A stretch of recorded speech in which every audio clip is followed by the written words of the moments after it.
it was never meant to be heard.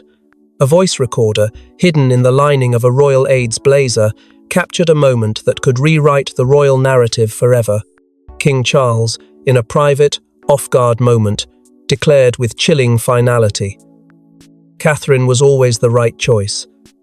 The palace walls have echoed with silence, but now the truth threatens to tear them down.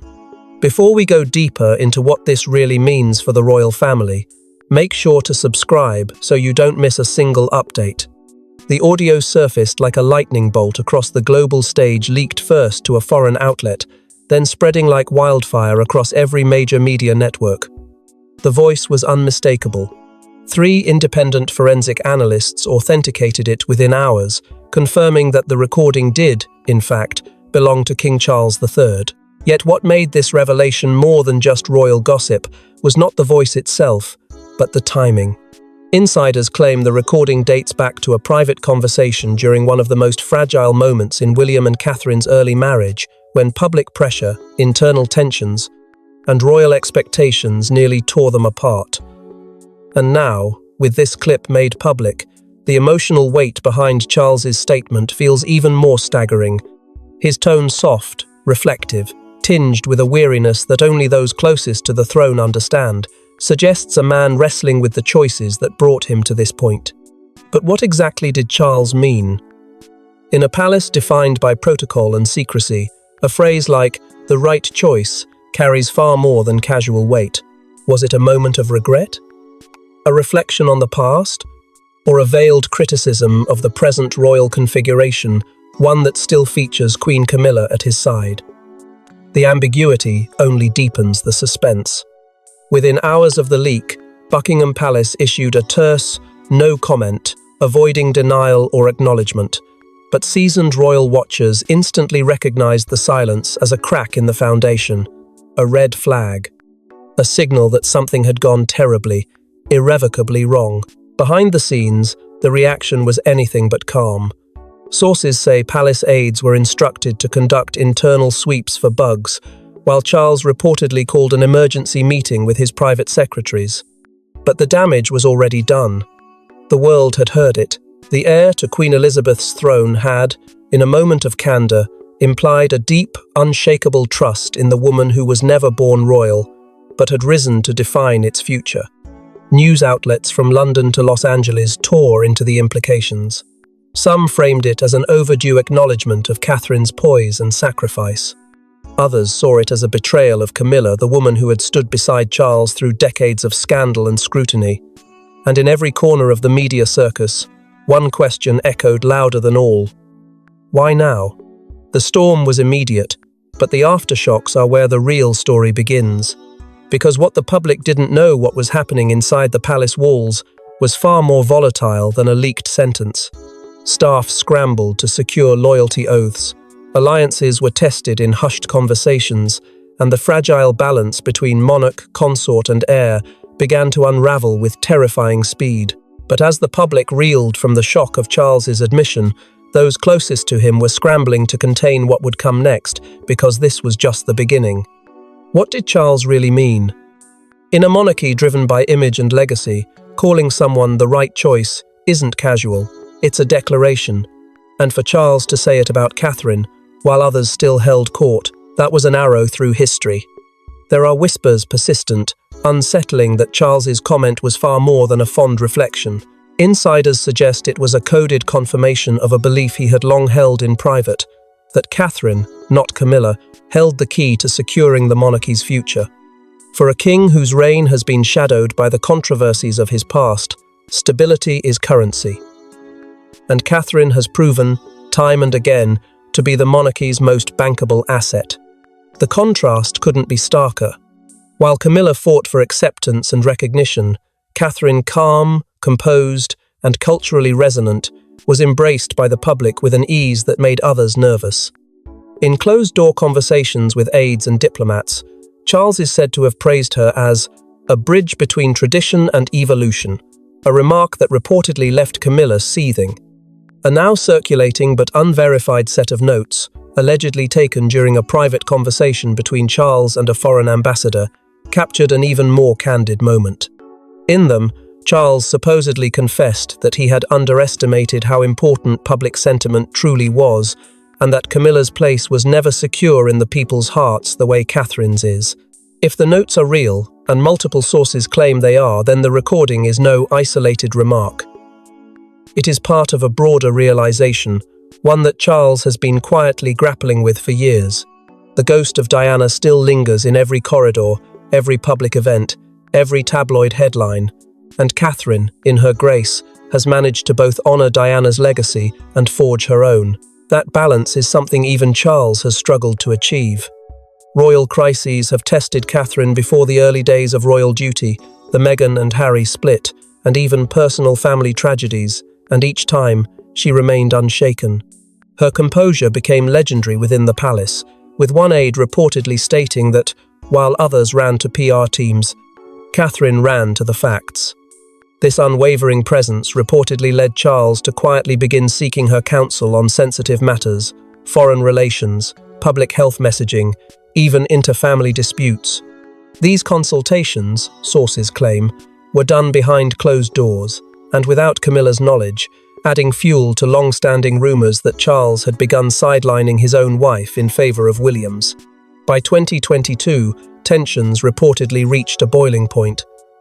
Camilla allegedly confronted Charles in what one staff member described as an explosive exchange. Her accusation? That she was being edged out, her influence diluted by the younger, more palatable figure of Catherine. Charles, known for his temper but also his guilt, is said to have deflected yet never denied. From that moment, their dynamic shifted. Charles's praise of Catherine became more frequent, his deference to her opinion more visible. Even foreign dignitaries began noticing that Catherine's voice often carried more weight in joint discussions than expected. These subtle shifts, while barely perceptible to the public, sent shockwaves through the palace hierarchy.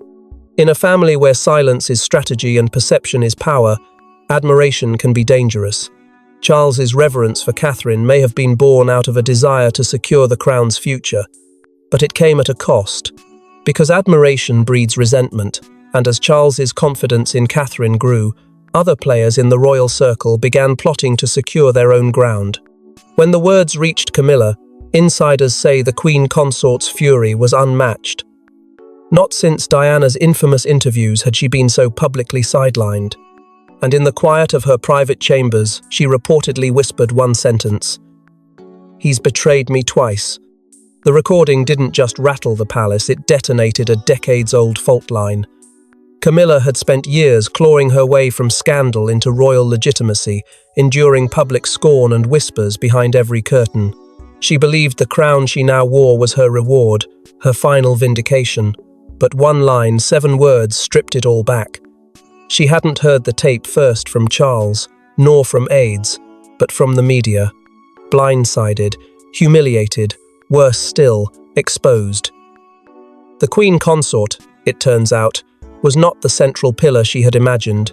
In that moment, Catherine became the quiet storm, and Camilla the collateral damage. Their long-standing tension, once politely hidden behind half-smiles and orchestrated appearances, now hardened into cold warfare. Behind palace doors, frost settled where formality once stood.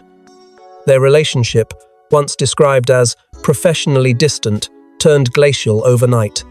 Camilla reportedly refused to share a carriage with Catherine during an upcoming engagement and demanded that separate entrances be arranged for official events.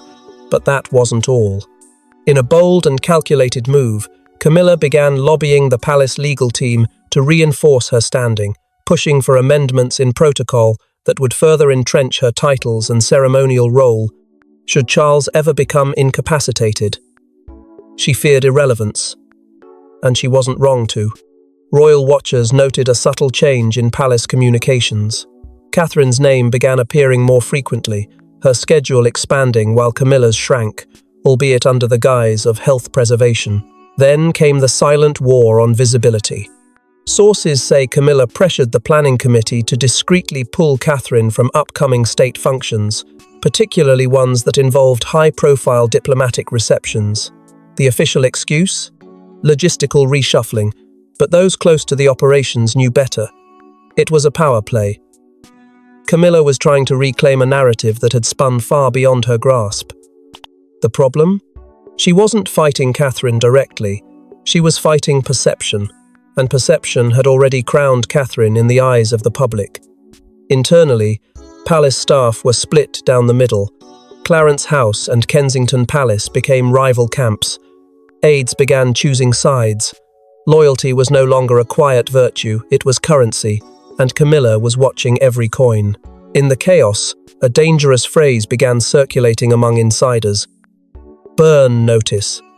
It referred to a quiet but lethal tactic, replacing or reassigning staff who were deemed too close to Catherine, too sympathetic, or too vocal in their admiration of her.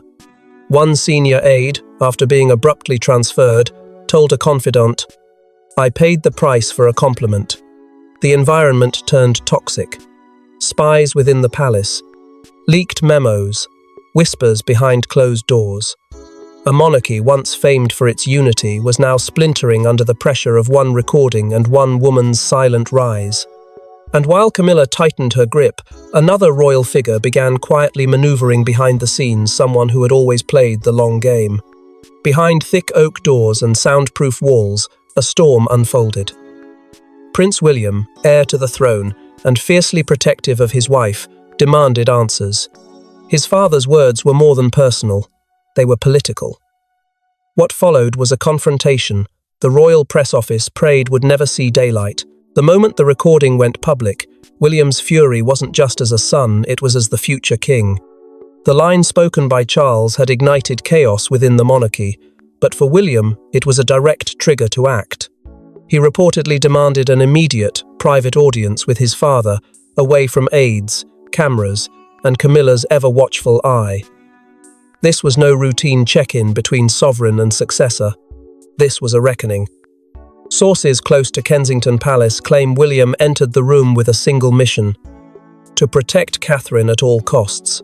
The dignity and safety of his wife had been compromised not just by the leak, but by the silence that followed. Camilla's retaliations had escalated quietly, dangerously, and William wanted the games to stop. Inside that sealed room, the discussion allegedly began with calm restraint, but that veneer shattered within minutes. Charles neither confirmed nor denied the audio's authenticity. But what he did, according to those briefed, was far more revealing. He stood by the sentiment. His words to William?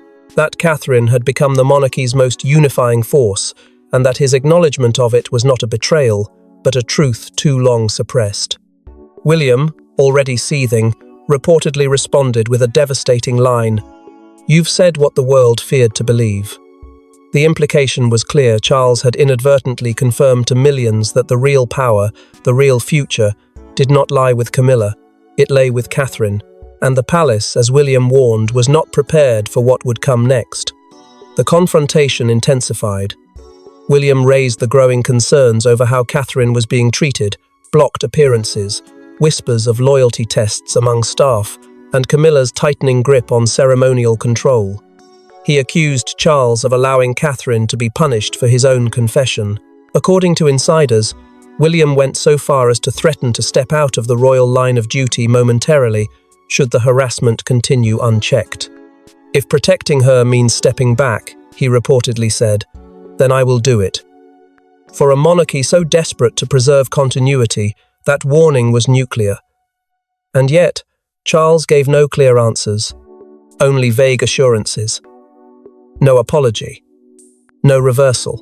The meeting ended, not with an embrace or even a handshake, but in silence, a rift deeper than any seen between father and son in modern royal history. Charles had exposed a truth, but in doing so, set fire to the fragile threads binding his family together. Those who witnessed William in the hours following the meeting described him as steely, unreadable but resolved. It was no longer about the crown, it was about Catherine. And while father and son drifted apart, one woman stood firmly at the center of it, all silent, poised, and more powerful than ever. She said nothing, no statement, no reaction. And yet, in her silence, Catherine commanded the narrative. Royal observers say her first post-leak appearance wasn't just elegant, it was strategic. Was this the quiet power move of a queen in waiting, or the calm before a royal coup? Days after the recording sent shockwaves through the monarchy, Catherine stepped into public view as if nothing had changed. With her children by her side, she attended a local charity engagement, a relatively low-profile event that suddenly drew international attention. Cameras zoomed in, headlines exploded, and commentators dissected her every move. Yet it wasn't what she said, it was what she chose not to say. Her expression was composed, her movements deliberate, her energy serene. The world watched, waiting for a flicker of discomfort or retaliation. None came. And that silence, more than any rebuttal, screamed volumes. Catherine had just redefined the balance of power without uttering a single word. The press, often merciless in its critiques, hailed her composure as queenly. Articles began circulating not just in Britain, but across Europe and the Commonwealth, speculating whether this was the beginning of a slow, calculated shift toward an inevitable title, Queen Consort. Royal experts noted that her appearance echoed subtle cues from Queen Elizabeth, herself, her brooch, her hairstyle, even the stoic grace with which she endured the media frenzy. Whether intentional or not, the symbolism was undeniable. Catherine was aligning herself not just with the crown but with its legacy. And in doing so, she was making a statement stronger than any press release. Inside the palace, the effect was seismic. Her private staff reportedly received new instructions, security was heightened, schedules were tightened, and a new tone settled in the corridors of Kensington. Catherine, long seen as dutiful and reserved, had shifted into a quiet strategist. Diplomats who once routed conversations through Charles or Camilla were now requesting to meet with Catherine directly. Her office, once largely ceremonial, began taking on a more executive structure. She wasn't just reacting, she was preparing. And the palace, despite the chaos, began to bend around her growing gravity. Even more telling were the informal gatherings Catherine began hosting, quiet lunches with senior advisors, trusted friends of the late Queen, and key allies of William. These weren't accidental. They were deliberate chess moves in a game that had suddenly accelerated. Attendees left tight-lipped, but the whispers spread fast. Catherine was assembling influence, mapping a future not just as William's wife, but as the cornerstone of a reimagined monarchy. Her silence was no longer passive, it was tactical, measured, a statement of supreme confidence in a house that was losing its structure. While Camilla bristled and Charles reeled, Catherine simply continued forward, untouched by the noise. This wasn't a reaction to the recording, it was a response to the future it had made possible. Catherine was no longer waiting for permission to ascend. She was preparing to lead. But Catherine wasn't the only woman taking calculated steps in the palace shadows. Another royal matriarch was preparing to make her move. She rarely comments. She never interferes. But even Princess Anne has her limits. The woman known as the royal family's backbone stunned aides when she summoned both Charles and William for an unprecedented sit-down. Her message? The crown is bigger than any consort. Choose wisely. For decades, Princess Anne has been the monarchy's quiet enforcer, the tireless worker who never craved the spotlight but understood the weight of duty more than most. So when she broke her silence, the ripple effect inside the palace was instant. She had watched the chaos unfold with growing unease, the leak, the fallout, the fractures threatening to split the royal house in two. While others scrambled for power, Anne called for perspective. According to insiders, she arranged a discreet meeting at her private residence in Gatcombe Park. No aides, no press, no ceremonial distractions. Just three royals, alone in a room, confronting a future spiraling out of control.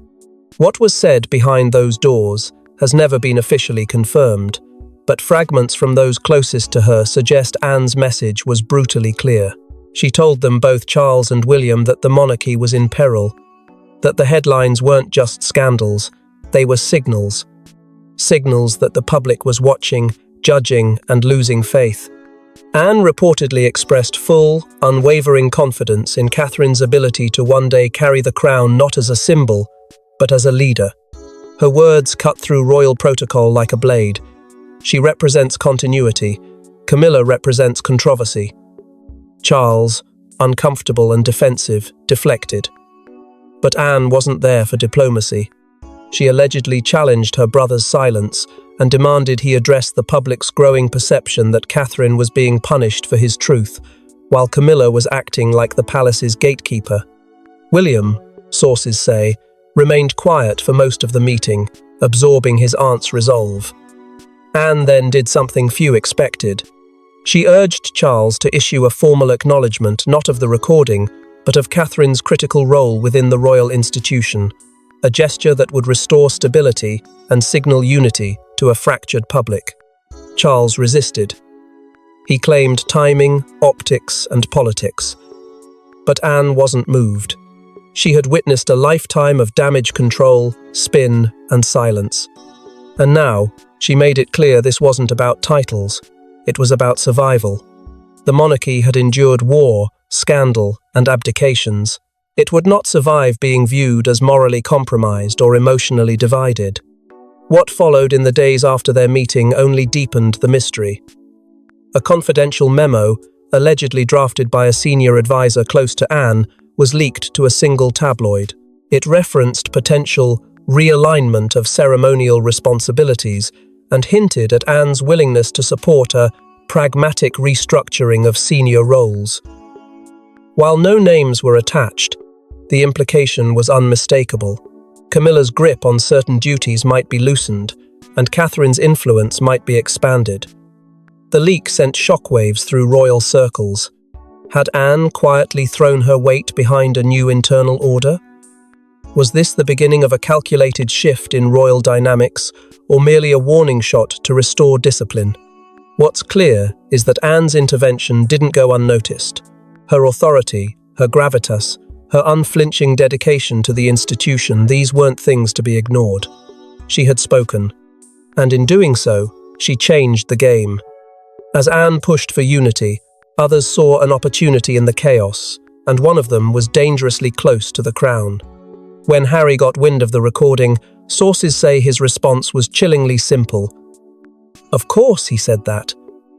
But behind his cryptic comment lay years of buried rage, broken trust, and an unthinkable plan to reinsert himself into the conversation he once walked away from. The Sussexes had long detached themselves from the machinery of the monarchy, or so the public believed. But the leak of Charles's private admission about Catherine sent tremors not just through Buckingham Palace, but across the Atlantic. Harry had long claimed that the royal family was selective in its loyalty, performative in its love. Now, with the king's own words validating the value of the very woman Harry had always admired, Catherine, it was personal again. Meghan, aware of the press storm building around the tape, reportedly urged Harry to stay silent. She feared what always lurked behind these royal crises, the subtle rewriting of narratives to cast blame.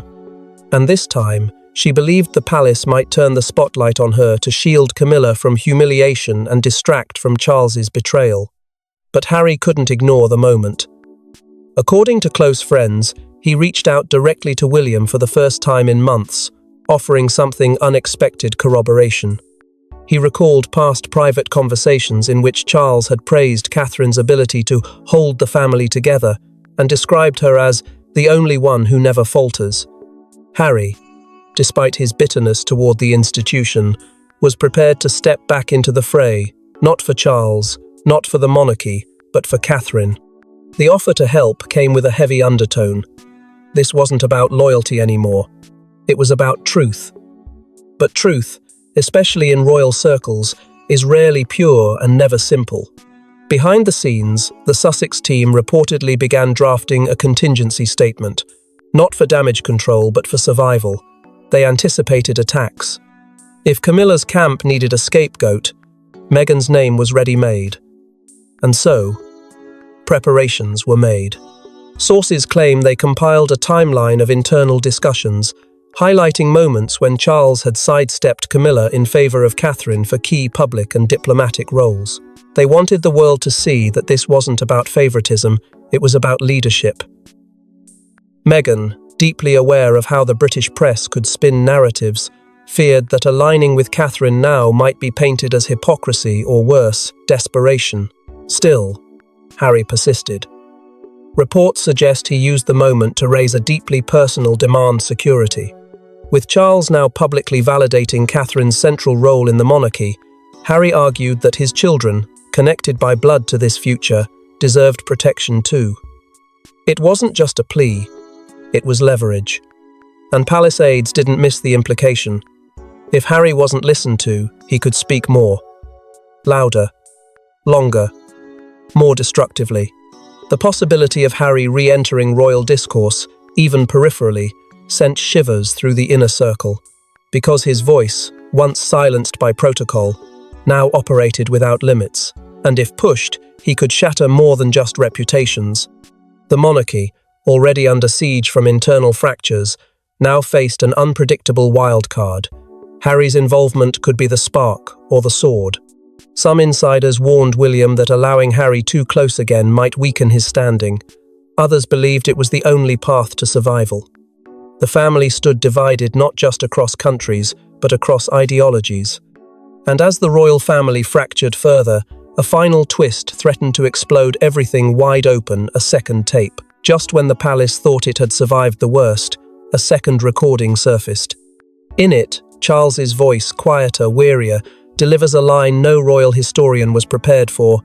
Had I known what she'd become, I would have stepped aside long ago. But who was he talking about, Camilla? Or Diana? The timing of the second tape was surgical, almost cruel, dropped anonymously to an international outlet, just as the media circus surrounding the first recording was beginning to quiet. It reopened every wound the monarchy had tried to suture shut. The voice was unmistakable. The setting, somber. Analysts believe it was recorded only months after Queen Elizabeth's funeral, when Charles, still adjusting to the throne, was said to be in a particularly reflective state. But this wasn't just a grieving son mourning his mother's legacy. This was a monarch second-guessing his own. In the recording, Charles speaks of regrets, of lost time, and of true loyalty that wasn't always rewarded. His tone is slower, more broken than before. But it's the final line, the one everyone now knows, that detonated across headlines with devastating force. The interpretations were instant and divided. Some believed he was speaking of Camilla, that her public reception, her behind-the-scenes maneuvering, and her growing conflict with Catherine had proven more damaging than even he had predicted. Others argued he was mourning Diana, admitting, too late, that had he understood the depth of her influence and the future she could have built, he would have renounced the throne to allow her narrative to reign uncontested. But then came a third possibility, one the press could not resist. Was Charles speaking about Catherine? And if so, was this an acknowledgement that she had grown into a force so central, so commanding, that he now saw her as the monarch the people actually wanted? The palace was paralyzed. The crisis team was reactivated overnight. Phone calls ran past midnight between advisors, press liaisons, and royal legal counsel. There were no good options, only damage control and desperation. Calls for an official statement flooded social media, political offices, and international media desks. And yet, Buckingham Palace refused to clarify. No denial, no context, just silence. A silence that, once again, said everything. Within 48 hours, international broadcasters were looping the clip side by side with images of Diana, Camilla, and Catherine. Each woman's legacy compared. Each name weaponized. It was no longer just about Charles's words. It was about the power they had to resurrect ghosts, spark mutiny, or anoint a new era. Inside the palace, plans shifted. The communications office began vetting long-term strategies. If Charles had unintentionally exposed the monarchy's existential crisis, they needed to prepare for the next phase. Discussions, previously hypothetical, became real. Could duties be restructured? Could public confidence be restored by elevating Catherine's profile even further? Was a formal address now inevitable? The institution stood at a crossroads, the figurehead at the center crumbling beneath the weight of his own confessions. But amidst the chaos, one truth crystallized. The monarchy was no longer able to control its own story. The tapes had done what decades of scandal couldn't. They had shattered the illusion of unity, pierced the veil of invincibility, and forced the crown to confront its greatest fear: irrelevance. And in that vacuum of uncertainty, the public no longer hungered for explanations. With the monarchy's most guarded secrets now exposed, the public looked not to the past but to the future. And that future had just one name on everyone's lips. She didn't ask for it. She never demanded it. But in the fallout of royal betrayal and emotional reckoning, Catherine emerged as the symbol of what the crown could become: dignified, steadfast, beloved. And for the first time, even Charles seemed to understand. It was always her. In the weeks following the second recording, the monarchy began to shift, not with loud declarations, but with quiet decisions that spoke volumes. Charles, though shaken, reportedly agreed behind closed doors to expand Catherine's ceremonial responsibilities. Appearances once reserved for Camilla were now shared, or in some cases, handed entirely to Catherine. It was subtle at first: a wreath laid here, a diplomatic reception attended there. But for those watching closely, it marked the beginning of a soft transition. The message? The future was no longer a question. It had found its face, and it was hers. Foreign dignitaries, always attuned to power beneath the surface, began referring to her not simply as the Princess of Wales, but as Her Future Majesty. The shift in language wasn't protocol, it was prophecy. Her name carried weight not just in Britain, but across the Commonwealth. She had become more than a royal figure. She was now the monarchy's strongest asset, its moral compass, and its emotional anchor. And as her public approval soared to unprecedented heights, even longtime critics began to admit Catherine had become the people's queen in everything but name. In contrast, Camilla's presence diminished. Whether it was her decision or a directive from higher up remains unclear, but her appearances became sparse and subdued. Rumors swirled that she had retreated to recalibrate, her confidence fractured by a truth too loud to ignore. Within palace walls, aides who once operated in divided loyalty began rallying behind a new center of gravity: Catherine. Her schedule grew, her visibility expanded. Her voice, once filtered through protocol, began to shape the palace's direction in unmistakable ways. Then came the moment that silenced even the most hardened tabloids. William and Catherine, stepping out of a royal car, were photographed holding hands, something they had rarely done in public.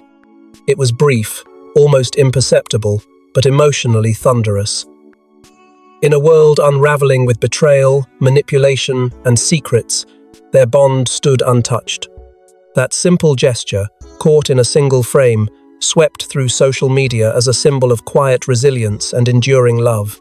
And finally, in what aides described as a watershed moment, Charles was said to be preparing a rare public address.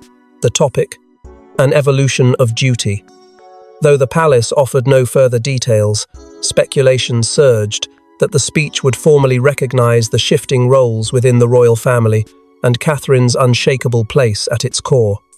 Whether or not that moment comes to pass, one thing is certain: the monarchy has changed, not through abdication or scandal, but through clarity. A clarity recorded in secret, unveiled in chaos, and answered with grace. As the crown redefines itself under modern scrutiny, one truth now echoes across the royal halls. A truth caught on tape, spoken in secrecy, and now impossible to ignore. Thanks for watching. Please don't forget to like and subscribe, and we will see you in next one.